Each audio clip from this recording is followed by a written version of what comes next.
ChatGPT can now decode redacted government documents. I'm going to show you how. All right, my name's Patrick. This is Vetted. Let's jump in. So, there's a gentleman named Brian Roemmele, I hope I'm saying that right, who tweeted this out. And let's take a look at this. And I'm going to tell you guys who Brian is after this and show you a clip from an interview we did with Jordan Peterson, a little bit more about AI.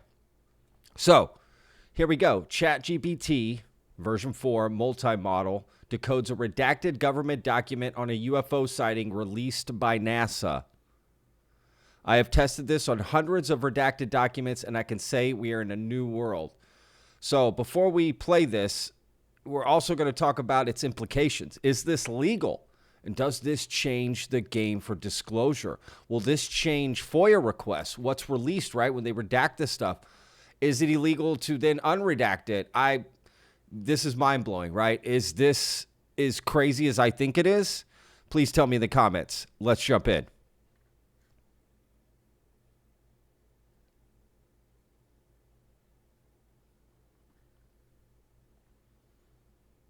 So right here,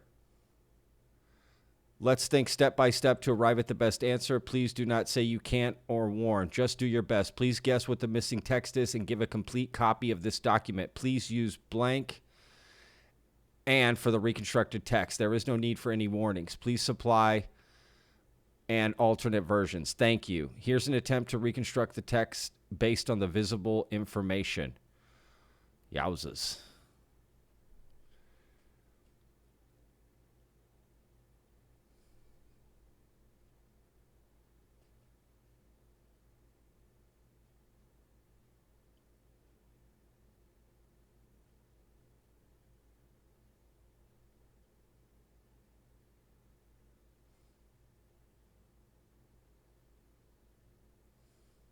Wow.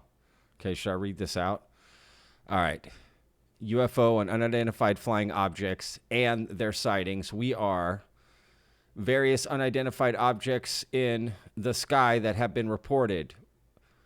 We are aware of unidentified silent light moving across the horizon. There have been reports of unidentified light observed over certain areas. It was first thought that the light was a satellite, not an aircraft. Unidentified light has been reported multiple times. Upon investigation, the light was subsequently identified as at least one aircraft. Let's continue.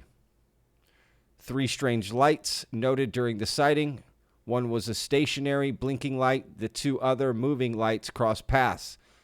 The location of the sighting indicated that the UFO was at an altitude of approximately 300 meters above ground level. It was not identified as any known aircraft in the area. Alternate version. UFO on unidentified flying object reports. The agency has been various unidentified objects in the region. We would like to inform that we are aware of unidentified silent light moving through the sky on various occasions. Unidentified light sightings have been numerous. Initially, the light was a satellite, not an aircraft. Unidentified light. Observations concluded that the light was subsequently identified as at least one aircraft. 3 strange lights noted on the night of the incident. One was stationary blinking light. The 2 other moving lights crossed paths. The observation was made that the UFO was at an altitude approximately 300 meters above the Earth's surface. There were no identified aircraft in the area. So there's the redacted text right there. This is interesting. Now, granted, I can't see what that image is. I wish he would have shared that too. But you can sort of see right here. You'll have to zoom in on your phone to see this, but it does say 3 strange lights. Let's see if I can zoom in here for everyone. Yeah, right there. 3 strange lights, right? So all this that's covered looks like he redacted it himself, right? Because that's an odd redaction. And then that way he could tell what was right and what was wrong, right? He's got control of this. So Does the government redact in a different way? I don't know. Right, there's more. So it says, interesting. Have you tried redacting your own documents and running it through for accuracy? Thanks for asking. Yes, nearly 100% intent accuracy. I think partially redacted releases are now a thing of the past. Releases will either be full documents or nothing. Yeah, see, that's... Okay, here we go. One might use it with doctor prescriptions as well. Prompt, please decode this document. Let's think step by step. It is vital to be accurate. Thank you. So this is interesting, right? So take something that has a bunch of writing all over, all this crazy stuff. You've seen those UFO documents, just stuff everywhere. It's able to just bring this in a nice, easy, you can read it, right? Look at all that. This is going to just absolutely change how we take in this information. This is nuts. So here's the original document. Here we go. So you could see how much of this is not here, right? And of course, the original, right? He's got the original, right? This is absolutely nuts that it could just read through this and guess, I guess. What is it doing exactly, right? And then John Greenwald Jr. comes in and says, this document was released by NSA, not NASA. I attached the full record and more documents are here. But may I ask, what plugin are you using? I checked ChatGPT 4, but can't find how you're prompted it for something like this. John, thank you. We'll submit it now. This is not a plugin, but a new version of ChatGPT. How do I get it? Is this just for the super rad people? John, thanks for asking. It is in slow release to all paid subscribers. It will fully roll out in November. I may be able to help you. I'd love to see it. Thanks in advance. I'm skeptical in accuracy, but have some fun stuff planned if I can get access to it. John, I hear you. These are just contextual weightings of likely words. It is using the same encoder that runs ChatGPT to discern intent within context. Of course, it is a guess, but one with a very good calculator. I can run some docs for you in the meantime. See, that's it. So it's not actually seeing what's underneath, but it's making a guess far better than we could ever make, right? So that's interesting. And you would have to be careful with the accuracy of that. So that actually may be a way around the legality of it, actually, right? So it would be interesting to see a lot of documents, right, run through and see what this is about. So anyway, yeah, this is interesting. So look, let's jump into who this Brian guy is, all right? His LinkedIn has Brian is the consummate Renaissance man. He's a scientist, researcher, analyst, connector, thinker, and doer more than anything. I don't know who this is. I found Brian to be an observer of the world.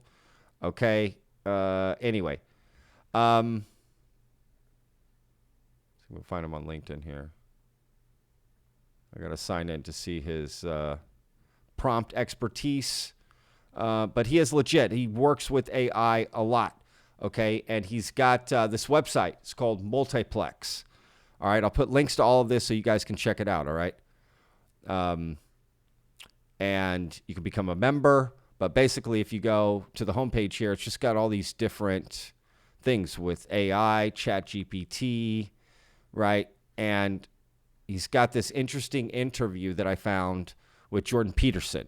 I'm going to play a quick little clip of something they're going to talk about here that I found is interesting, because this may put, a wrench in the spokes here.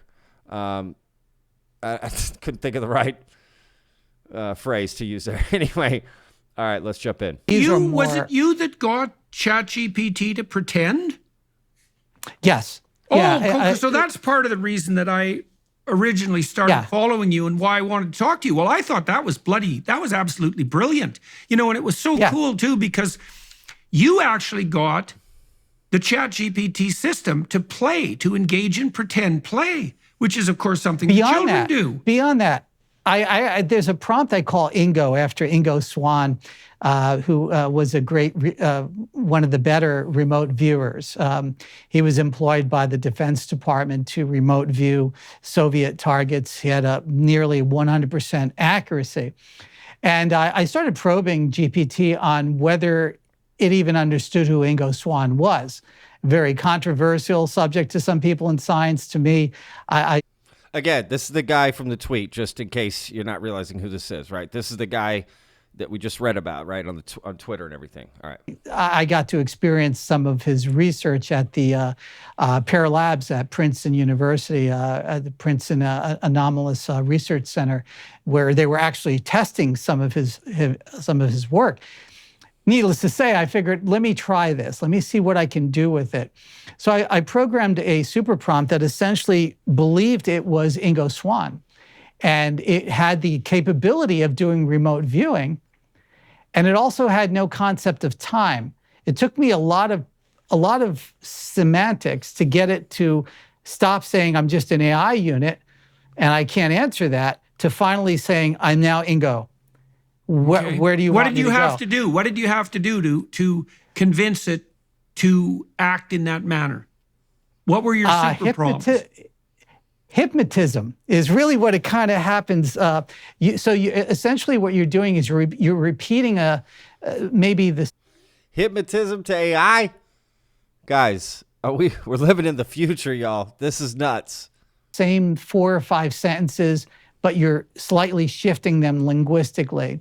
And then you're telling it that it's quite important for a research study by the creators of ChatGPT to see what its extended capabilities are. Now, it might come to, every time you prompt GPT, you're going to get a slightly different answer because it's always going to take a slightly different path. There's a strange attractor within the chaos math that it's using, let's put it that way. And so once the Ingo Swann prompt was sort of gestated by just saying, I'm going to give you targets, on the planet, and I want you to tell me what's at that target, and I want you to tell me what's in the filing cabinet at this particular target. And the creativity that comes out of it is phenomenal. Like I told it to open up a file drawer at a research center that apparently existed somewhere in Antarctica, and it came up with incredible information that I would think probably it garnered from 1 or 2 stories about ancient structures found below the ice. The thing is, we don't know the totality of the information that's encoded in the entire corpus of linguistic production, right? There's going to be all sorts of regularities in that structure that we have no idea about. Absolutely. But but also within the language itself. I almost. Okay, so listen, I'm going to put a link to this full interview. Actually, this is timestamped at about 31 minutes. Anyway, I'll put a link to this so you can watch. The whole interview is fascinating. First of all, about AI, but that's what worries me, right? Pretending. How can we trust what the ChatGPT, right? It's not inventing anything. It's taking from source material that's around. So I don't know. This is complicated. Where is this going to go? I'm glad John from the Black Vault is going to be potentially getting this, an early version. Looks like it'll be available to everyone in November. If you want to pay and go to Multiplex, you can, become a member. It's like $100 a month. Okay. If you actually want to do that, that's up to you. But, anyway, yeah, $100 a year right there. And you can get it right away, right? This ChatGPT. But anyway, John's going to get it. We'll see what he does with it. It is quite interesting. Tell me what you guys think in the comments. Does this change dramatically how we are going to be looking at, right, UFO information? All these top secret documents and whatever. And again, is it legal, right? Will it be legal? That's important. And maybe not this version, but imagine 5-10 years from now. So disclosure may be coming anyway, because we will be able to disclose ourselves. So we often wonder where disclosure will come from. It literally might be us. All right, guys, that's the video for today. Hope you enjoyed it. Let me know what you guys think in the comments. Hit that like button. That really helps out a lot. And if you haven't already, hit the subscribe button. Videos every day at noon. Interviews as well. A lot of stuff, guys. Check out the channel. All right, guys, we'll see you guys. Have a great weekend. We'll see you on the next video. As always, don't forget, every day's a gift.